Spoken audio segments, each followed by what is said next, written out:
Good afternoon, everyone, and a very warm welcome to the last webinar of EDS Reconnect 2022. We've had a couple of days of fantastic seminars, presentations and webinars, so hopefully we're going to go out with a bang and end on a high note for you. My name's Graham Hutchins and I'm the Marketing Lead for Industrial and Embedded Solutions for SIMS International. SIMS are an international, are a memory and storage distributor, and we represent brands such as Kingston Technology, Crucial, Micron, ATP, Inadisk, and some perhaps some lesser known brands such as AppPro and Nova Chips. Joining me today, I have a long-standing customer of certainly 10 years or so, Concurrent Technologies, and from Concurrent we have Nigel Forrester and Nikki Bolcom. Good afternoon to you guys. How are we? Very good, thank you, Graham, and thanks for inviting us to give some insight into how we've worked together. Great, which leads us nicely on what we're going to talk about today.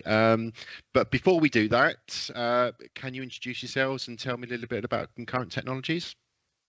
Okay, so I'll go first. I'm Nigel Forrester. I'm the Director of Customer Solutions, which is marketing, technical support and engineering teams at Concurrent Technologies. We are a UK designer and manufacturer of embedded processor boards. Historically, we've majored and we are a titanium partner with Intel. So lots of capability on Intel processor solutions. And these are used in what I'd best describe as critical embedded applications.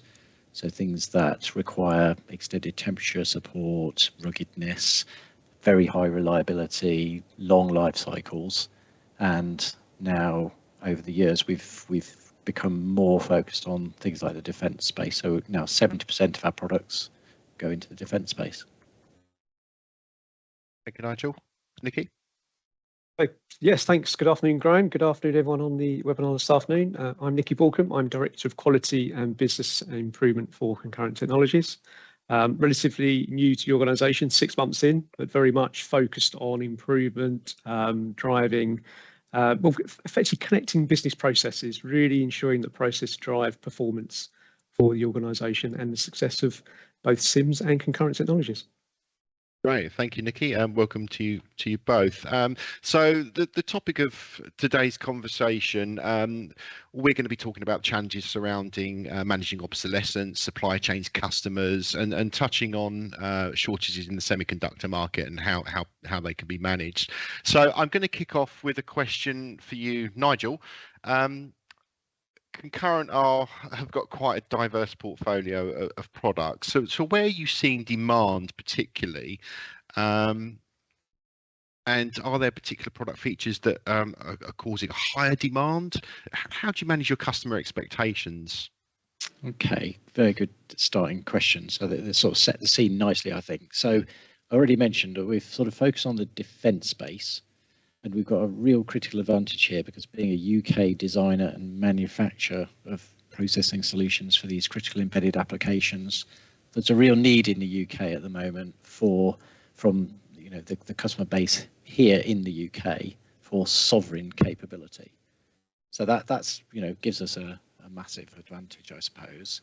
In terms of trying to turn the capabilities side and looking at that from a product perspective, there are really some critical things that we do to make our products best in class. And there's a couple of product features where we're seeing specific interest. So the first one of those is higher bandwidth. So just to give the audience a little bit of perspective, one of the form factors that we use it's called 3U-VPX.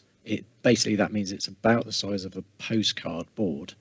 And on that board, we're effectively embedding all the functions that you'd find in a computer, but we're making that work from -40 to +85 degrees C with no air cooling. So it's a very technically challenging environment, but we are really at the top end of what we can do. So on a typical laptop, for example, you might have a gigabit Ethernet connection. We have seen a significant demand for higher bandwidth processing or higher bandwidth networking capability. So we've gone from 10 gigabit which we introduced perhaps 3 years ago, to 40 gigabit, which we introduced about 18 months ago, to our current generation boards that we're introducing into the market this year, which are 100 gigabit capable. So that has a massive impact on what the design process, the testing, the validation, and the capability of the product. So that's really the first key feature. The second is, with all that higher bandwidth networking, you've got to have a processor behind it to sort of keep those pipes running smoothly. And we've gone from a few years ago having a sort of 2-core processor to, within that same postcard sized envelope, we now have 12 core processors and 64 gigabytes of memory. But the third key feature that is really critical and where we've worked so closely with Sims on is actually now embedding a huge amount of direct attached storage on that same product. So historically that would have been on a separate card. Now we can actually get that on the processor card, and we actually have currently within that sort of space envelope up to 2 terabytes of storage with some critical features that are suitable for the market. So there's lots of good technology and very unique capability that we've done together to make a product that's sort of the right fit for the customer demands. Yeah, definitely unique capability. So to sum up, I think your customer wants smaller, but they want more bandwidth, they want more capacity, higher speed, so on and so forth. Yeah. Nikki, if I can bring you in, the components that you use on your products can run into potentially thousands, I guess. How harder is it getting to source the right components and the right quality? Are there any challenges or potential issues? Yeah, of course, Graham, the current climate is a challenge. I think we're all probably facing some challenges at the moment, but of course it's a challenge that can be overcome, it can be managed. Certainly supplier relationships are absolutely key to manage that challenge, but of course to enable customer relationships, it's, for me, and there must be positive relationships, but to drive that, it's very much clarity of information and ensuring that demand onto our suppliers is clear and essential. So for me, there's been an intense focus, certainly in Concurrent Technologies, around our sales and operations planning process. So I'll touch on that a little bit, but of course, if sales and operations planning isn't new, but for us, we've put an awful lot of focus in understanding our front end of the business. So, understanding that consolidated pipeline, by understanding that pipeline and the confidence of those opportunities, that enables us to make, quality business decisions, balancing the risk in terms of, risk to proceed or not, in terms of placing that demand early onto our supply chain. So this is pre-contract award, pre-orders that are coming through the door. It's anticipating that demand coming through and obviously working with our suppliers to place that demand. Of course, that's unconstrained. When we connect that to our operations planning engine, that enables us to create that environment for that one sense of truth, one source of truth, to give us that single, planning plan to effectively manage the business against customer needs and obviously performance. So again, it enables us to widen our planning window, our scenarios, and effectively therefore offset some of the issues that we're seeing in component lead times. Because we're managing that demand early, we're able to less shift effectively those lead times to actually ensure that we can still maintain customer commitments in us, our ability to deliver to their needs, and ensure performance of the organisation, and of course the customer's satisfaction as part of that process. Yeah, customer satisfaction so it needs to be 100% every time in your business. Absolutely. being in defence. Nigel, we touched on the first question about memory and storage. Now, no shame in putting my memory and storage cap on here. With regards to storage, how critical for Concurrent is it to having the right partner? So today, I'd say it's vital. If we roll the clock back a few years, we didn't really have much storage on our dedicated processor products, although we had some additional products which would provide that capability. So over the last 7 to 5 years, I'd say it's become very much more critical. And where we started our journey with SIMs is we embedded or used some of the nano SSD type devices, which are relatively small physical size, which is great and quite good capacity.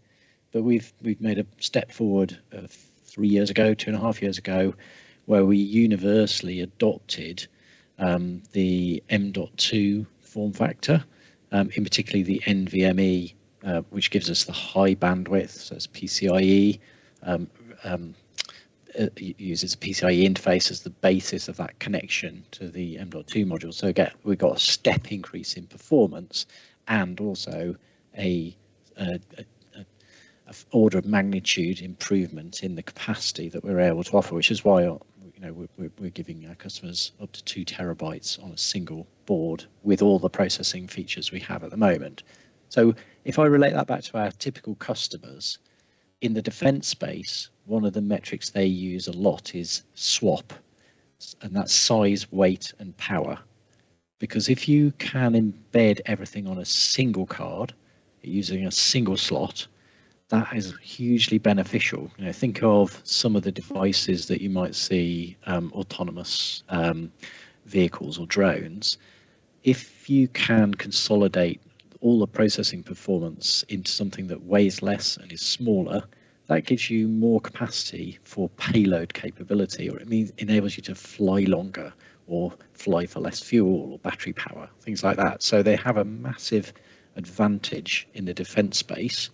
And in addition, SIMs have worked really closely with us to get us some of the features that we need to meet our customers' critical needs. So not surprisingly, security is a critical need, and yet some of the storage devices that we're using are, they're fundamentally commercially based. So I'll give a very simple example: write protection. Why would you need to write protect an M.2 module? Because that's not part of the specification. It's not something you do on a standard commercial piece of equipment, perhaps, but it is extremely vital for some of our customers. And in addition, it's not just write protection, but there's all manner of other features associated with things like encryption and other security capabilities that we've worked with yourselves and your team to deliver into our product, and that gives us a critical advantage. And thanks, and keep it up, please. We certainly will. We're glad to help you guys, and I think it's testament to both our companies how well we work together. 10 years plus as partners. With some of the projects that you have and some of the real technical elements of the stuff that you make, could you just talk me through the steps that you would take from initial discussion through to completion of a particular project? Are they generally the same kind of discussions that you have for many industries, or is defence very different to say aerospace and aviation? Can you talk us through that? I would say there's quite a lot of commonality, and the fundamental basis of our business is that we sell what we call COTS, commercial off-the-shelf solutions. So we try to make a plug-in card that meets lots of people's needs, and you can only do that by talking to a variety of people. However, because the nature of some of the industries that we work in, they work on very long gestation periods for their programs. They think ahead a lot, so we do quite a bit of roadmap selling.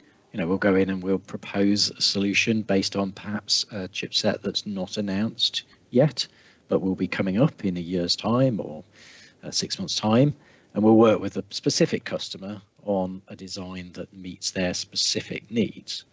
But if we go ahead with that program, we'll probably supply a couple of early units for development, and then they'll want a few more for their initial software development, qualification, testing. But once qualified, then it often, you've got quite long lead times and quite long program times. So you might be upgrading, for example, a fleet of vehicles, and you plan, or the customer plans to do 175 in 2024 and 193 in 2025.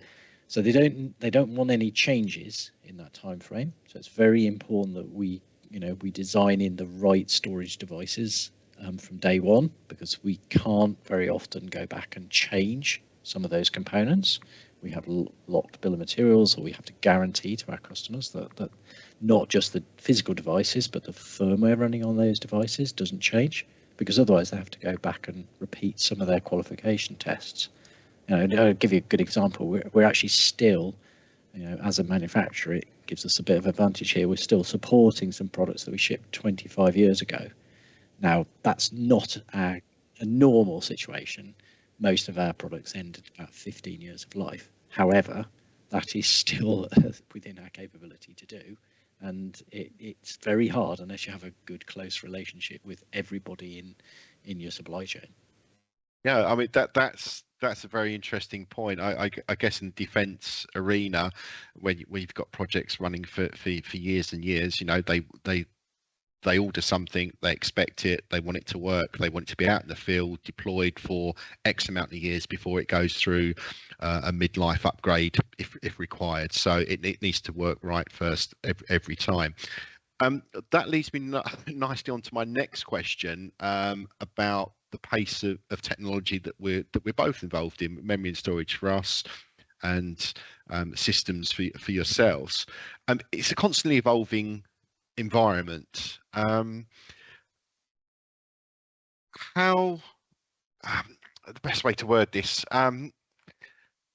What changes are you doing to keep up with the pace of technology advancing? Because you're kind of in a rock and a hard place. You want to do new things, which you do very well, but yet on the flip side, you're working on projects that are going on for years. How do you work with that? So the ones that go on for years, usually, once we can get a process in place, that's easy. But it's getting the product designed and qualified and making sure that is fit for production, and then keeping that production quality going takes a lot of investment. So I have to say 15, 20 years ago, a lot of the products we made were relatively simple, didn't need quite as sophisticated equipment. But I would say now, in terms of the qualification of those products, if you're trying to qualify a 100 gig Ethernet or a PCIe Gen 4 storage module, and you want to actually look at the signals, it requires some very expensive test equipment to do that.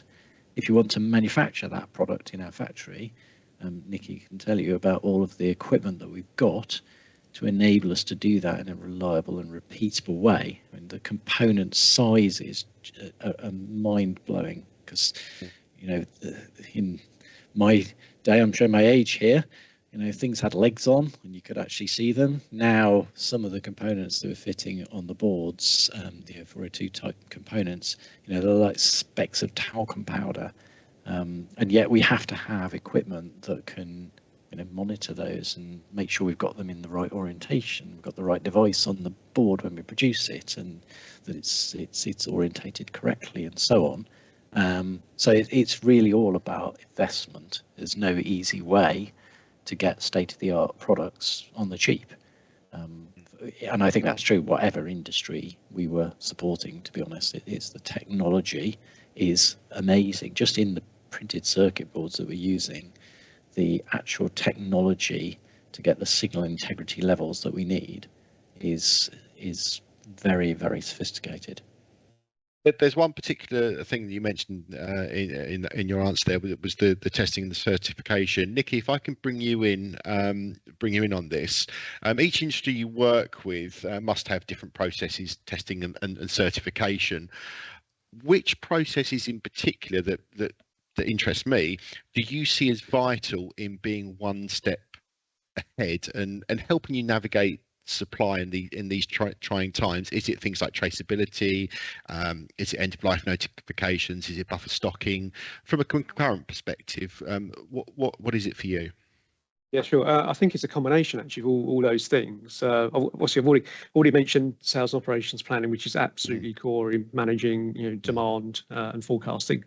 But when we think of combination of end of life and those other points that you raised, Graham, it can all be combined into, well, for us again, some intense focus recently on our life cycle management process. Now, this is of course more lean toward new product introduction, but by focusing on a life cycle management process that obviously enables a design solution against a set of requirements to develop and mature over a period of time. Those maturity gates that form part of that life cycle model are fundamentally there to anticipate, identify, and of course manage risk that's being made apparent through those gate reviews. But when we think about our supply chain, what we've been absolutely encouraging with Concurrent Technologies, of course, understanding those customer needs as early as we possibly can as part of that life cycle, translating those to requirements, and in effect defining those critical components, memory, storage, processes as early as possible, and then engaging, actually having our engineers engage our procurement folks, so then using their relationships and communication routes into the supply chain to immediately manage those needs. Now, there may be prototypes and early models in terms of those components, but it's bringing those folks as early as possible into that project, into that environment. Of course, they're already prompted because S&OP actually, through understanding new opportunities coming through, our supply chain folks as a planning model already appreciate those projects and those needs coming through. That single the truth again process, which is really quite key in all this. It's certainly joining the dots between the two processes. But again, by understanding that, it gives us options. We can manage that risk and start exploring options. Now, for example, that's where if we have a problematic component within the supply chain, we can start engaging our engineering folks to explore whether, or engineering and customers to explore whether there's any potential of removing non-essential aspects or functionality or components that's not essential to customer, but for us, it actually enables us to bring in lead times and meet delivery as per the customer needs. So it's a little bit of dynamic management, managing the risk again, but bringing those folks, supply chain, engineering, and managing those component needs as early as possible into that lifecycle environment. Absolutely key for our business. Certainly, as we look to bring on new products into market, work more closely with our customers in terms of managing custom needs. It's certainly enabling us to be on the front foot in terms of managing that challenge.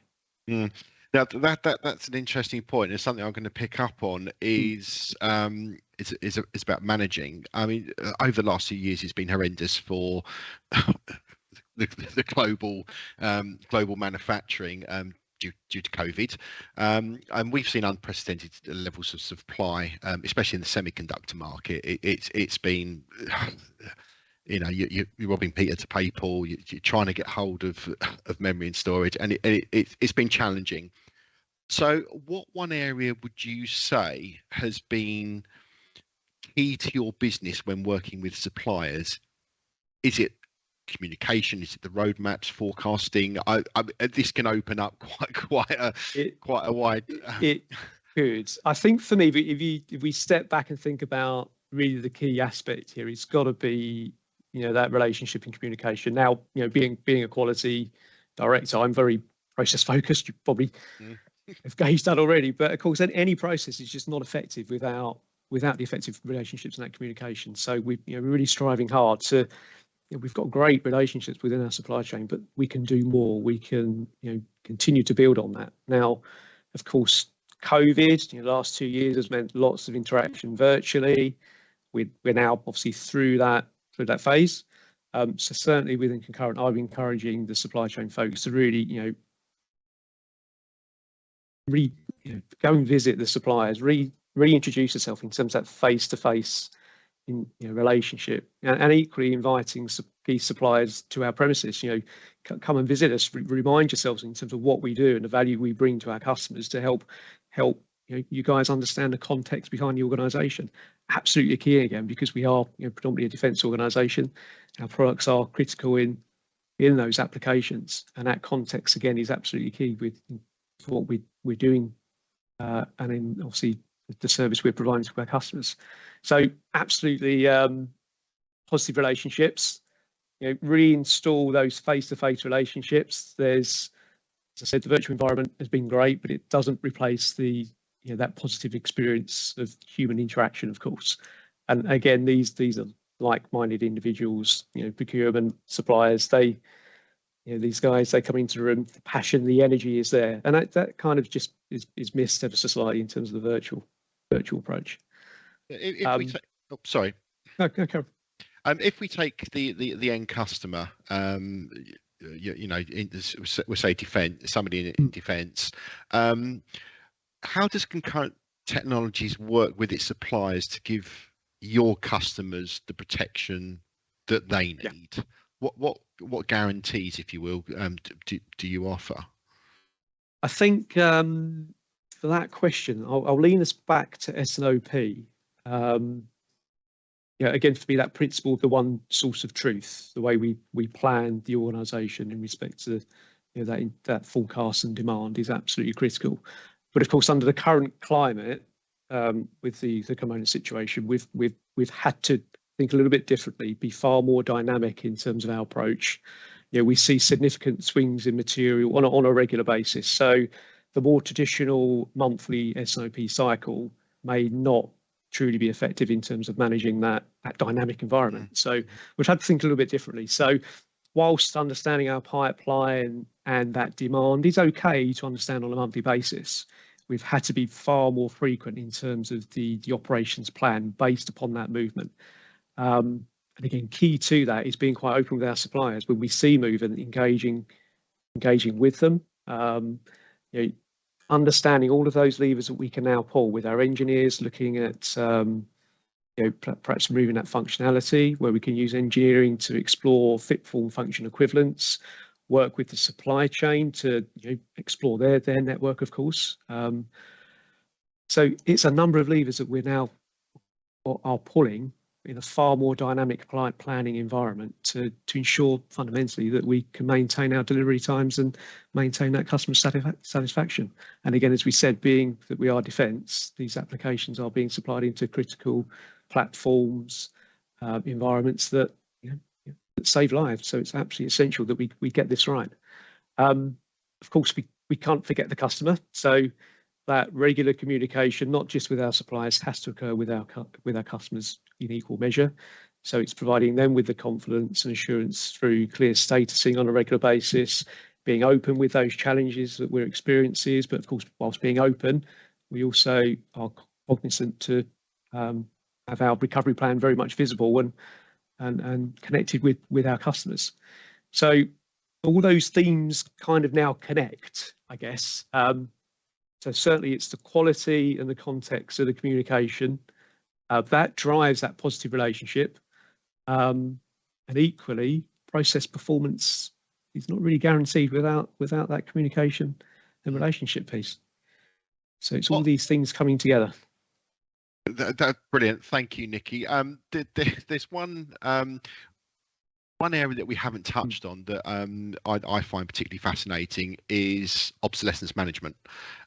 We've talked about supply, guaranteeing supply, how you can navigate any supply issues, the communication, the customer. But what about obsolescence management? And particular with my hat on to storage, what precautions do Concurrent Technologies make to ensure that supply is consistent from your end? Yeah, I think it does vary between customers, between obviously the products and the environments they operate. So we manage that again quite dynamically. We've put a lot of focus into establishing a post-design service organisation that can now react far more readily to the obsolescence management challenges. We have and we have a great technical services department as well that again supports that post-design service team. So again, it's just recognising within the organisation that is a key element of the business. It's a key element of maintaining customer satisfaction.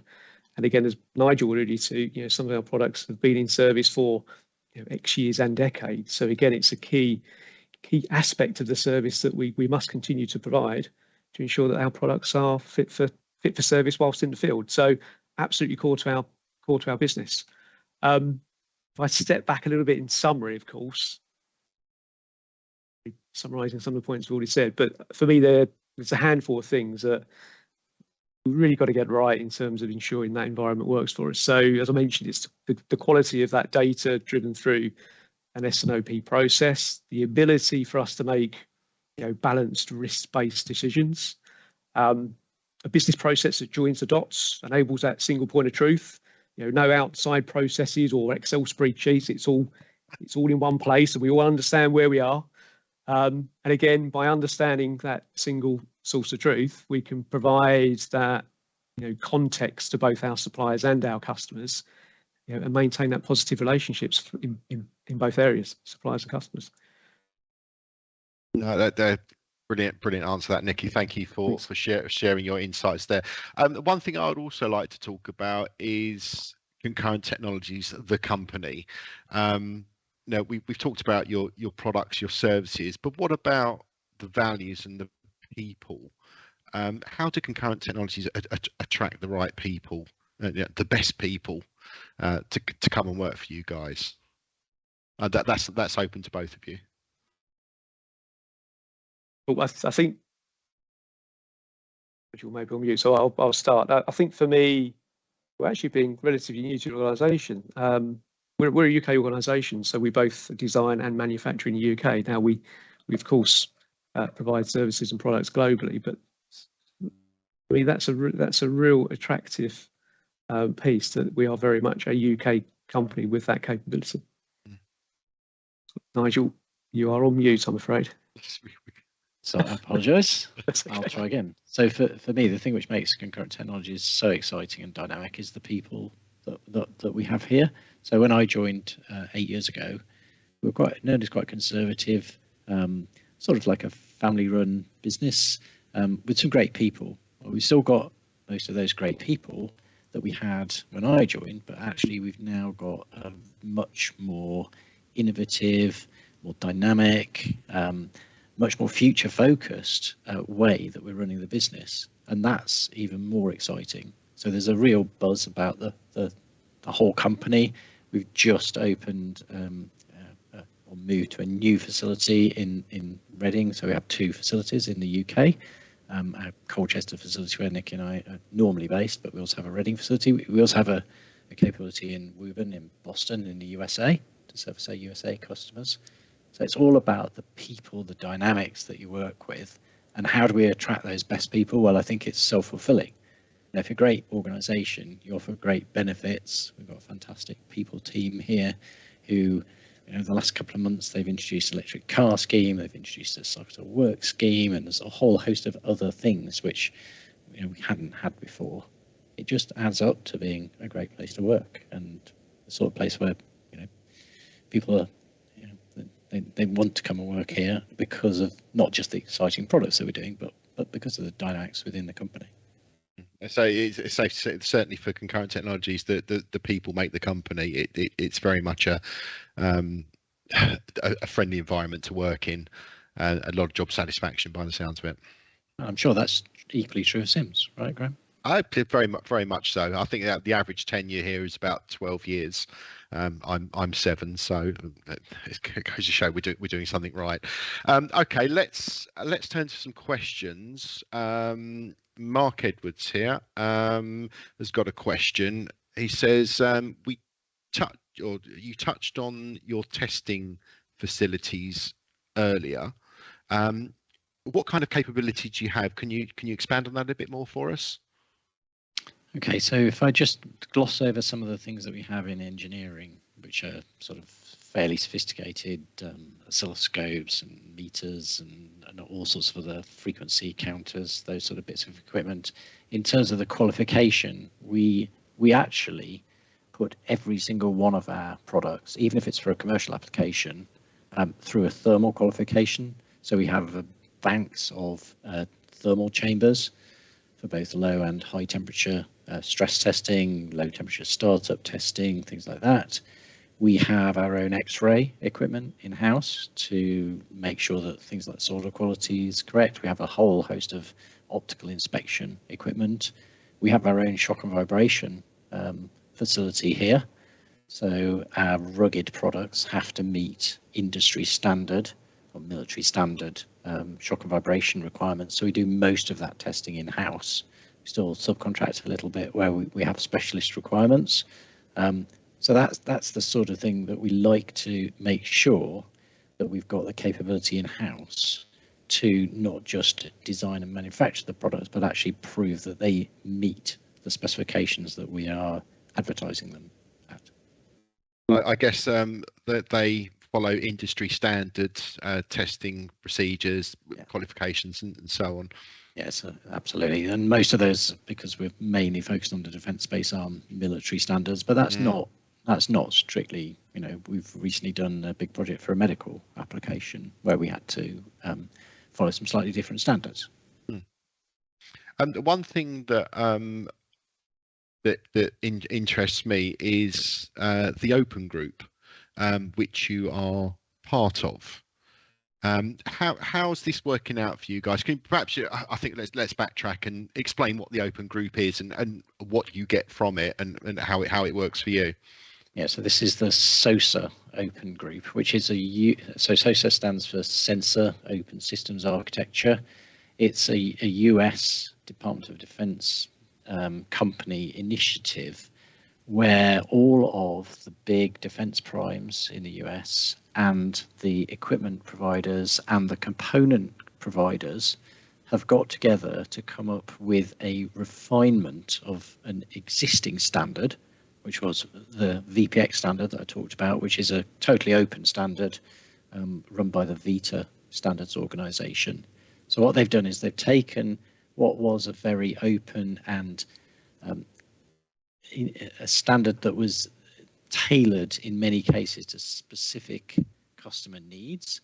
And that was the very nature of the standard, is that you could do that. And they've defined some specific profiles such that you can devise a system, a backplane with various slots, and then you can reconfigure that system for a number of different applications. So if you want more processing power, you can slot in more of our Concurrent Technologies processor cards. If you want more GPGPU or FPGA capability, you can, and maybe you make those cards yourself, you can slot those into the slots without having to redesign anything in the system. So what that's taken away a lot of the proprietary nature and a lot of the reasons why some of the military customers struggled to get their products to deployment quickly, and then they couldn't upgrade them or do technology transitions later in the life cycle. So as an early adopter of that Sosa aligned products and being first to market with some of the key technologies there, that's given us a real advantage. Because there's no reason why the biggest customers can't adopt our products, because if it doesn't work or they want something different in 3 years' time, well, they can take it out and slot in somebody else's product. But actually, we're finding it's working more in our favour than against us. Good. That's good to hear. We've got just under 2 minutes before we have to wrap up. So what I'm going to do now, if I can ask both of you, Nikki, you first, what would be the one takeaway you would give to our audience today over the points that we've discussed? Putting you on the spot here a little bit, and Nigel, you've got a little bit more time to think about it. So what would be the one thing that you would say to our audience? I think in the context of supply chain and supply management, it's the relationships. Graham, we're with you today because of our relationship, and we've worked with you for many years. Indeed. It goes an awful long way in terms of managing the current challenges in the market. And Nigel? I'm going to build on that and saying that, yes, it's the relationships, it's the communication, but it's about having some fun with that. We enjoy winning. And we've enjoyed the relationship we have with you, and it's great. Let's keep it up. Likewise, yes. Here, onwards and upwards. Well, ladies and gentlemen, that's all we got time for today. My thanks to Nikki and Nigel from Concurrent Technologies. Gentlemen, it's been a pleasure talking to you today, and I look forward to seeing you both in the flesh at some point soon. For the rest of you, thanks for tuning in, and enjoy the rest of your week, and have a lovely bank holiday weekend. Thank you very much.